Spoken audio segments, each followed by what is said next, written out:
and it's a great pleasure and honor for me to be here with all of you here at Borinquen, and also to have other health centers represented here. Thank you, Paul. I appreciate very much your leadership. He and I have known each other for a number of years, and it's great to be here at this facility.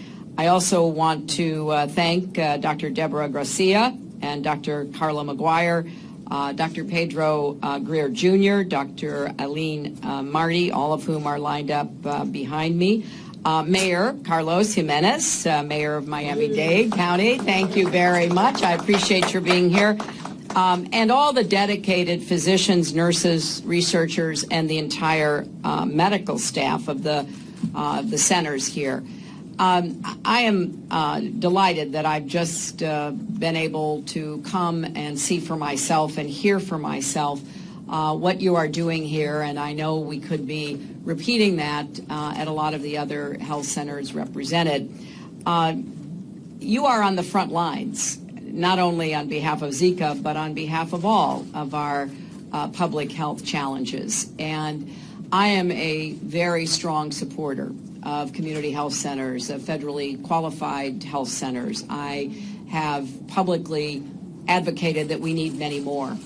We are making progress on giving people access to health care, but we need a broader network of health centers to be able to care for people, and particularly to serve as the safety net care providers. So I thank you for what you do every day, and for your being here and being part of the response we have to put together to combat Zika. So far, nearly 1,900 cases of Zika have been confirmed across the United States. Here, as you know, in Wynwood, we've seen the first cases of local transmission of the virus. And we are doing, as I heard, a lot here in the county and in the city to try to reach out to get more people to come in and be tested, particularly pregnant women.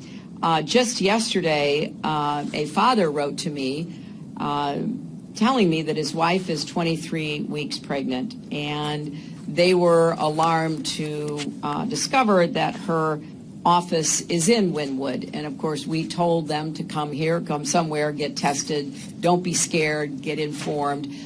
Find out, as I just heard from a woman that I met just a few minutes ago who is 4 months pregnant, find out what to do. Her test was negative, but there are additional precautions that need to be taken going forward to ensure a healthy baby. Just today, we heard the heartbreaking news that a baby girl born with Zika-related birth defects died in Houston. And so this is a serious challenge, and one that we need to be mobilized to address before it expands even further. I first learned about Zika last December. My daughter, who has a PhD in public health, was also pregnant at the same time. And she's the first one who said, this is a serious problem. Following the data from Brazil and South America. And she said we need to get ahead of this disease because it's particularly dangerous for women, pregnant women, and their children. That's why, after hearing this from my daughter, I sent two of my close aides on a fact-finding mission to Puerto Rico, where more cases had developed. And as we know, the government there is under so much financial pressure. How were they going to deal with the challenge of Zika? I wanted to learn more and figure out what we could do to help Puerto Rico and what we could do more generally across our country. Right now, the most important thing is to follow the guidelines posted at cdc.gov/Zika.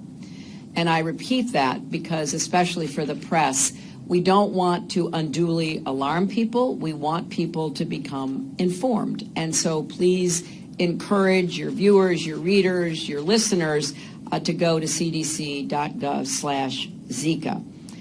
But we also need to get more resources and treat this as the public health challenge that it is. And that means we've got to have the funds that can then trickle down, Mayor, to the county here, can trickle down to the health center here, that everybody can be working together to combat and prevent the spread of Zika.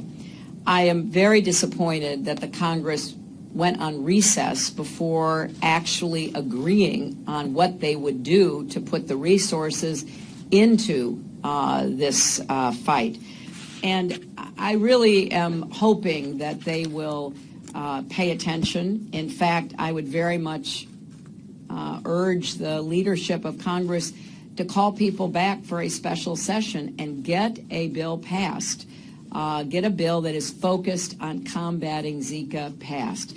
Then health departments, at local and state governments, everybody will know that there are resources coming forth, and they will be able to take action to try to prevent that. So I'm asking the Republican leaders in the House and the Senate to call Congress back into session immediately and to pass the bipartisan funding bill that the Senate passed. The Senate passed a bill. And unfortunately, a different bill was passed in the House, and no agreement could be reached before they went out on recess. So pass the bipartisan bill from the Senate, or come up with a new compromise that does the same and, in fact, tries to, get those resources moving as quickly as possible. I disagree with those who say that Zika is an insignificant issue.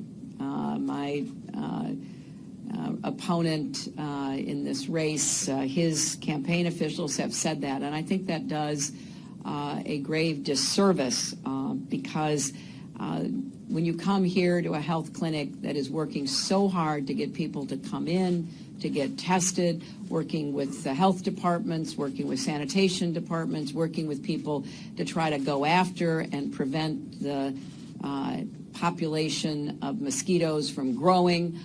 This is something we need to take seriously, and I certainly do. If we pass this critical funding, we can develop rapid diagnostic testing and treatment and even begin the hard work of developing a vaccine. And we shouldn't rest until we get that done. This is always a problem on the brink of a public health challenge.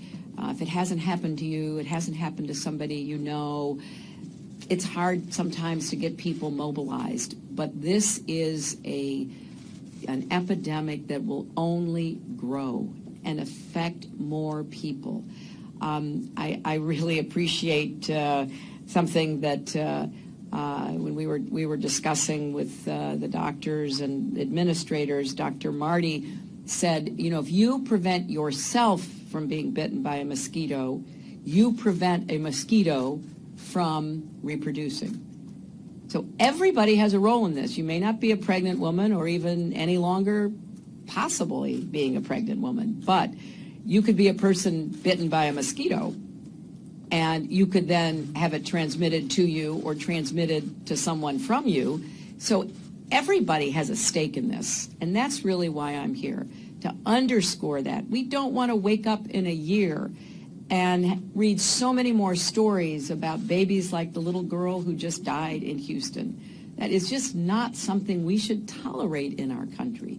So again, I want to thank the staff here and their partners, the university, FIU and University of Miami and others who are really focused on this. And I also just want to underscore, we need a public health system that really works for everybody, because with changes in climate, more and more diseases are going to find their way right here to the United States that before we did not see. With mobility, as easy as it is around the world, as we saw with Ebola, diseases are going to find their way here. So this is one of the canaries in the mine. If we don't deal with Zika, we will have consequences. But if we don't deal with the bigger issue of making sure we have the premier public health system in the world, which is what we should be providing for the people who live in our country, and it will then set the gold standard for what happens everywhere else. We're missing a great opportunity to keep our people healthy and to deal with a lot of the diseases that unfortunately are going to be coming our way. So again, let me thank everyone here at the center and thank all of you for coming today, and thank you for the work you do every day to keep people healthy. Thank you all. Thank you, Hillary.